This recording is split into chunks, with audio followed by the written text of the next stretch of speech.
तो आदाब, नमस्कार, गुड इवनिंग, सत श्रीकाल। एक बार फिर आप तमाम लोगों का स्वागत। उम्मीद है पूरी फैमिली अच्छी होगी, अपना और अपनों का ख्याल रख रही होगी। 17 फरवरी की बात है, झांसी शहर और झांसी की ये कहानी है। एक दवा कंपनी में मेडिकल रिप्रेजेंटेटिव के तौर पर काम करने वाला शख्स जिसका नाम संदीप बुधौलिया है, सुबह सुबह पुलिस को फ़ोन करता है और बताता है कि उसकी वाइफ ने खुदकुशी कर ली है, उसने अपनी जान दे दी है। पुलिस मौके पर पहुंचती है, जाकर देखती है घर के अंदर एक महिला की लाश पंखे से झूल रही है। लाश को उतारा जाता है, इसके बाद पोस्टमार्टम के लिए भेज दिया जाता है और अब पूछताछ शुरू होती है।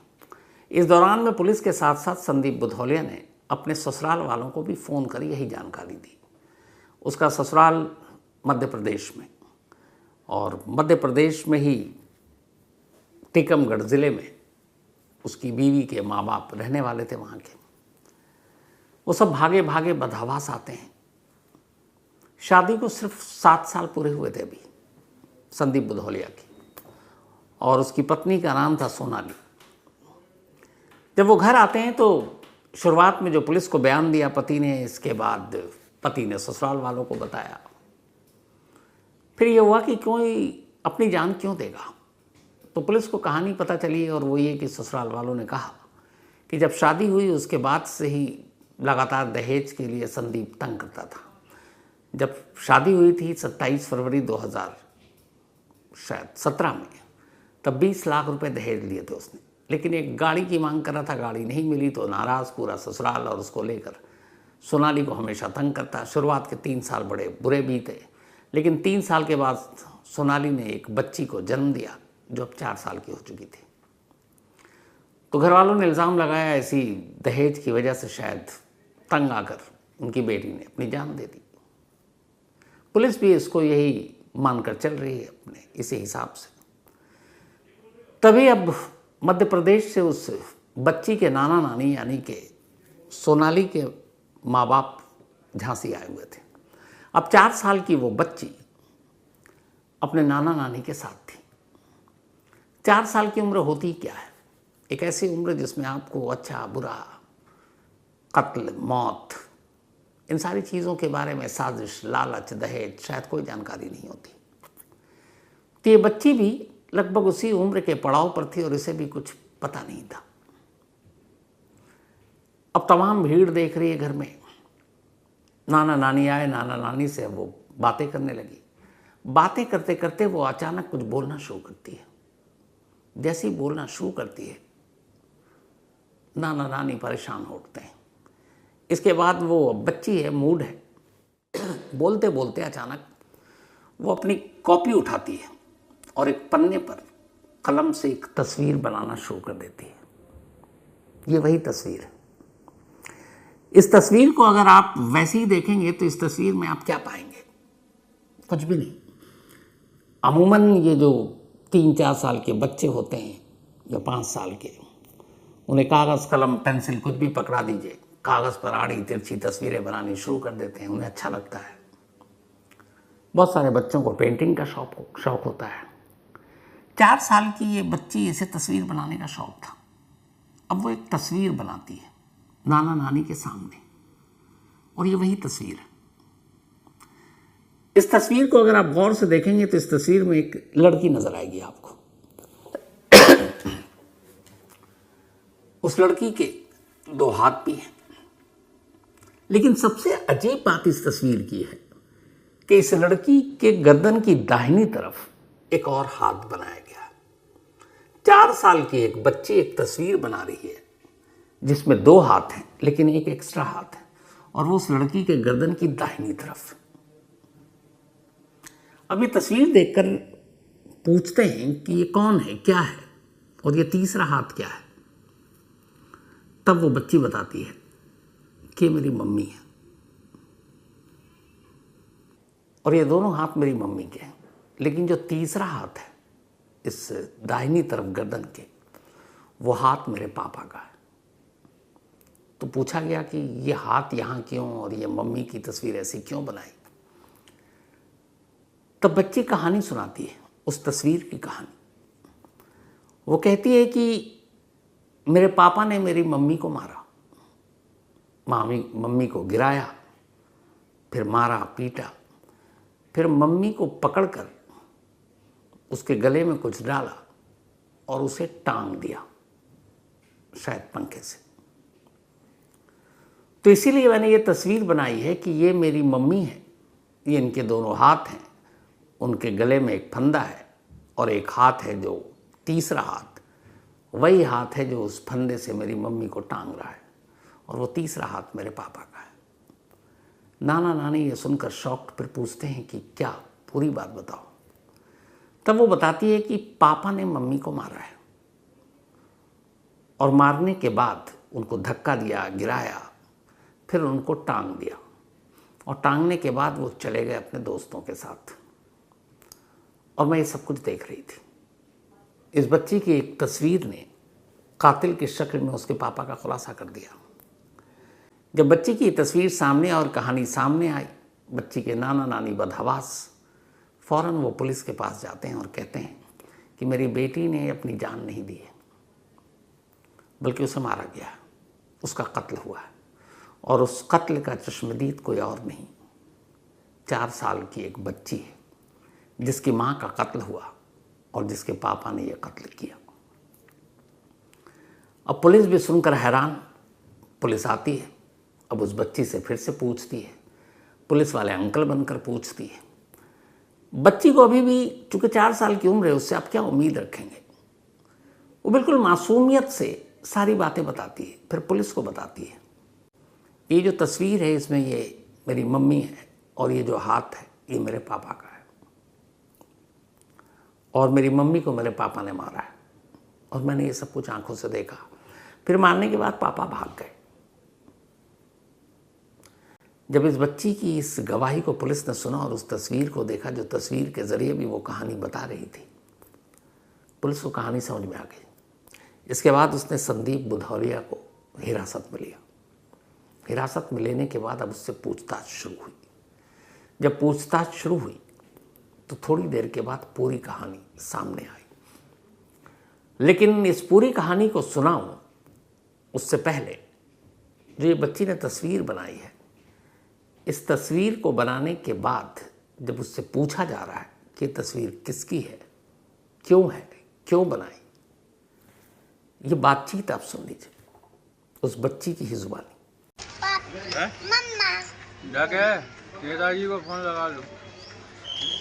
नंबर बोलो।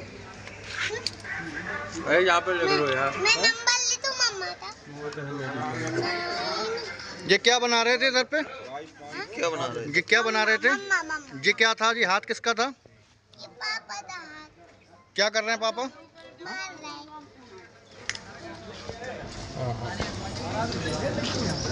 हैं। जल्दी मंगा बॉडी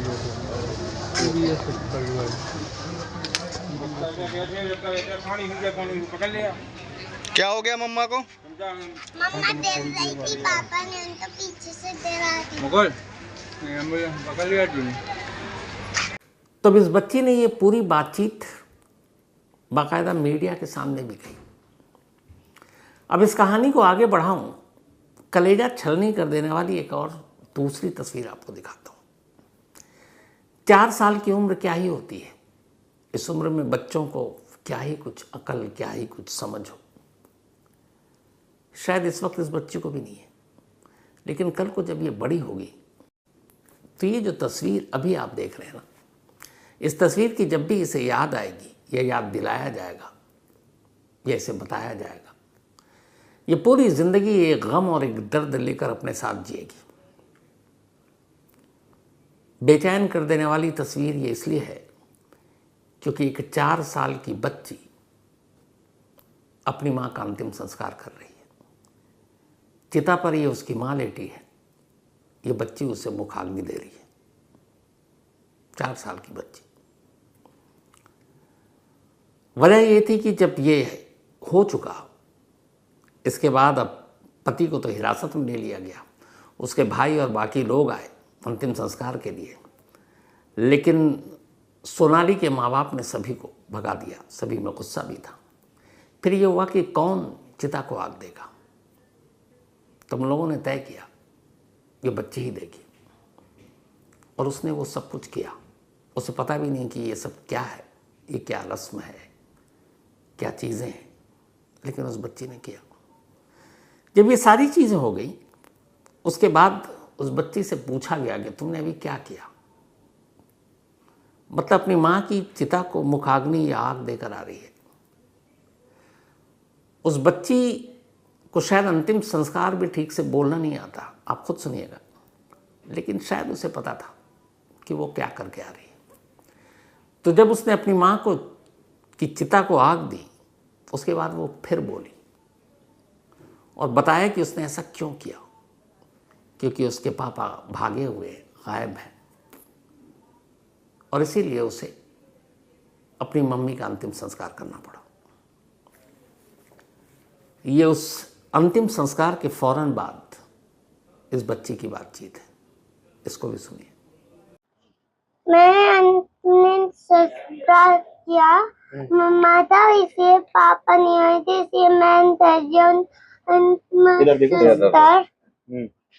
पापा क्यों नहीं आए बेटा? पापा ने मम्मा तो मार दिया था, इसलिए वो नहीं आए। और बड़े सुन तो ढूंढे ही उनके माँ तो, और पापा तो पापा तो ढूंढ लिया उनने, माँ उनकी माँ तो ढूंढा, इसलिए वो ढूंढने में लगे पुलिस, इसलिए वो पहले ढूंढने में लगे, फिर ढूंढ ले, फिर उनको जेल में भी डाल सकते हैं, इसलिए वो अभी वो रूम में है, अभी रूम में कैमरे से लग गए, इसलिए वो कैमरे से सब देखते हैं। मेरे उधर ही कपड़े छूट गए, इसलिए वो लानित वजह से पुलिस। आपने क्या किया फिर आज इधर? क्या किया था? क्या किया? अंतिम संस्कार किया, पापा नहीं आए थे तो। अंतिम संस्कार 4 साल की बच्ची से आप कहाँ उम्मीद करेंगे कि वो इसका मतलब भी समझ सके। फिर भी उसने बोला टूटी फूटी अंदाज में। अब सोचिए इस बच्ची के साथ क्या कुछ हो गया। माँ की मौत आंखों के सामने हुई, माँ की चिता को खुद आग दी, पापा जिससे वो प्यार करती थी वो भागे हुए, अब पुलिस के कब्जे में, और पापा ने मम्मी को मारा। लेकिन इस पूरे बोलने के दौरान भी कहीं भी आप अगर नोटिस करेंगे, कहीं उसके लिए पापा के मन में कोई नफरत या उस तरह के शब्द या गुस्सा वाला भाव नहीं था। क्यों नहीं था जानते हैं? क्योंकि ये उम्र का तकाजा था। 4 साल की मासूम बच्ची क्या जाने ये लालच, ये दहेज, ये नफरत, ये पैसा, ये गुस्सा, ये कत्ल, साजिश, और इसीलिए उसकी नज़र में पता नहीं है क्या था। बच्ची इस वक्त अपने नाना नानी के साथ है, लेकिन इसके बाद जब इस बच्ची ने एक तस्वीर के ज़रिए, सोचिए एक बेज़ुबान तस्वीर के ज़रिए पहले अपनी कहानी सुनाई, तो उसके बाद जब पुलिस ने अपनी पूरी जांच पूरी की तो जो कहानी निकल कर आई वो ये थी। संदीप बुधौलिया झांसी में एक पढ़े लिखे परिवार का लड़का, पूरी फैमिली बहुत अच्छी खासी पढ़ाई के बाद इसको नौकरी लगी। एक मेडिकल रिप्रेजेंटेटिव के तौर पर ये काम कर रहा है, ठीक ठाक पैसे कमाता है। जब नौकरी लगी तो घर वालों ने इसके लिए रिश्ता देखना शुरू किया। मध्य प्रदेश के टीकमगढ़ इलाके के रहने वाले सोनाली के पिता तक ये रिश्ता पहुंचा। उन्होंने लड़के की छानबीन की, लड़के ने लड़की वालों की छानबीन की। फिर दोनों के परिवार की रजामंदी से 27 फरवरी 2017 को ये शादी हुई। 27 फरवरी यानी कि मुश्किल से अब 9 दिन के बाद शायद 7वीं सालगिरह थी शादी की दोनों की। बड़ी धूमधाम से शादी हुई, लेकिन जिस शादी की बुनियादी लालच की ऊपर हो, उस शादी का टिकना ना टिकना कोई मायने नहीं रखता। क्योंकि जब ये शादी हुई तभी लड़के वालों ने 20 लाख रुपए की दहेज की मांग की और एक गाड़ी की। लेकिन सोनाली के पिता ने अपनी हैसियत के हिसाब से जितना कुछ देना था दिया। हालांकि आज भी मुझे समझ में नहीं आता कि लड़की के माँ बाप क्यों ऐसे लालचियों और लोभियों के आगे झुक जाते हैं, कमज़ोर पड़ जाते हैं कि उन्हें दहेज देना पड़ता है। अगर हर लड़की के माँ बाप ये ठान लें कि दहेज नहीं देंगे, और अगर उनका बेटा है तो लेंगे नहीं, तो आप सोचिए कि अगर दहेज नहीं देंगे तो इस देश में जितने भी लड़के कुंवारे रह जाएंगे जो दहेज मांगते हैं। फिर क्या होगा? सिर्फ लड़कियों की थोड़ी बदनामी होती। अगर लड़का कुंवारा घर पे हो तो क्या उसकी नहीं होगी? उसके माँ बाप को फिक्र नहीं होगी कि उनका वंश आगे कौन बढ़ाएगा? तो बात वही है कि अगर लड़की वाले ये ठान लें, शादी सिर्फ एक का नहीं होता ना, ये दो परिवारों का मिलन होता है। जैसे लड़का है वैसे ही लड़की है। और आजकल लड़की किस फील्ड में आगे नहीं है, लेकिन कई मजबूरियां होती हैं जिसकी वजह से बहुत सारे माँ बाप आज भी झुक जाते हैं, दब जाते हैं और दहेज के लालचियों के आगे सब कुछ हार जाते हैं। सोनाली के फादर ने भी दे दिया था 20 लाख, लेकिन बात एक गाड़ी पर आ गई। चाहता तो कितने की गाड़ी, धीरे धीरे कमाई लेता, अच्छी खासी नौकरी थी, लेकिन लालच, गाड़ी मिली नहीं थी, इसलिए सोनाली को उसने तंग करना शुरू कर दिया। शुरू में सोनाली को लगा कि चलो धीरे धीरे बात बन जाएगी, बात बनी नहीं। और इसी झगड़े के बीच में 3 साल बीत गए थे, 2020 आ गया। 2020 में फिर इस 4 साल की बच्ची का जन्म हुआ। सोनाली को लगा कि इस बच्ची के जन्म के बाद शायद चीज़ें ठीक हो जाए, क्योंकि अब उसका पति संदीप एक बाप भी बन गया है। अब तक एक पति था सिर्फ, अब एक पिता भी है। लेकिन ये उसकी गलतफहमी थी। लड़ाई झगड़ा, ससुराल वालों का ताना, सास का ताना, देवर जेठ का ताना, जेठानी का ताना चलता रहा। बहुत सारी बातें तो वो पी गई, अपने घर वालों को भी नहीं बताती कि माँ बाप को अब बताएंगे उसकी शादी हो गई है, वो पराई हो गई है, तो वो भी वहाँ पे परेशान होंगे। तो सारे दर्द खुद ही सहती। इधर संदीप मारता पीटता भी। एक बार उसने उसको जलाने की कोशिश की, तब सोनाली के घर वालों को लगा ये बहुत ज़्यादा हो गया। उन्होंने पुलिस में कंप्लेंट की, कोर्ट में केस किया, लेकिन फिर संदीप और उसके घर वाले डर गए। उन्होंने समझौता कर लिया और कहा कि अब आइंदा कुछ नहीं करेंगे, वापस ले आए। लेकिन लालच कब मरता है? ये सब कुछ चलता रहा। इसी दौरान में 14 फरवरी को, वैलेंटाइन डे के दिन, सोनाली के मामा के बेटे की शादी थी मध्य प्रदेश में। अब संदीप का तो ससुराल वालों से वैसे ही रिश्ता ठीक नहीं था। उसने कहा मैं नहीं जाऊंगा। तो उसने कहा कि मैं तो जाऊंगी, मेरे मामा के बेटे की शादी है। तो उसने कहा ठीक है तुम जाओ। तो सोनाली अपनी उसी 4 साल की बेटी को लेकर झांसी से टीकमगढ़ गई अपने मामा की बेटी की शादी में। 14 फरवरी की शादी थी, इसलिए वो 12 फरवरी को झांसी से निकल गई। लेकिन अभी जिस दिन शादी थी उसी दिन अचानक उसके पास फ़ोन आता है संदीप का, और वो कहता है कि 1 दिन के अंदर अंदर घर लौटो, और अगर नहीं लौटी तो फिर दोबारा इस घर में मत आना। अब बेचारी पत्नी सारी चीज़ें, माँ बाप का बोझ भी नहीं बनना चाहती। पति के जुल्म के आगे एक बार फिर हथियार डाला और अचानक शादी की बाकी रस्में छोड़कर 16 फरवरी को वापस झांसी लौट आई। घर वालों ने समझाया भी, लेकिन उसे पता था ससुराल का रिएक्शन क्या होगा। तो पति और ससुराल वालों के डर से 16 फरवरी को ही झांसी लौट आती है। रात को झांसी लौटती है। रात को आने के बाद पति से फिर झगड़ा होता है। वही दहेज, वही गाड़ी, वही पैसे, वही लालच, उन्हीं चीज़ों को लेकर। जब ये झगड़ा हो रहा था तब वो बच्ची लगभग सोने की कोशिश कर रही थी, सो भी रही थी, लेकिन मम्मी और पापा को लड़ते हुए देख उसकी आंख खुल गई। उसने देखा मम्मी पापा लड़ रहे, और लगभग जब से उसने होश संभालना शुरू किया इस मासूम उम्र में भी, तो घर में यही माहौल दिखता था। उधर माँ और पिता दोनों लड़ रहे हैं, बच्ची की आंख खुल चुकी है। इसी दौरान में गुस्से में अचानक संदीप सलोनी को पीटना शुरू कर देता है। पीटते पीटते वो उसे धक्का देकर ज़मीन पर गिरा देता है। बच्ची की आंख खुली हुई है, वो सब कुछ देख रही है, डरी है, सहमी है, लेकिन खामोश है। फिर लड़ाई इस कदर बढ़ती है कि ज़मीन पर गिराने के बाद संदीप अपनी पत्नी का गला घोंट देता है। जब उसका गुस्सा शांत होता है तब उसे एहसास होता है कि उसकी पत्नी मर चुकी है, लेकिन उसे इस बात की कोई फिक्र नहीं थी। उसे लगा कमरे के अंदर कोई है नहीं, किसी ने देखा नहीं।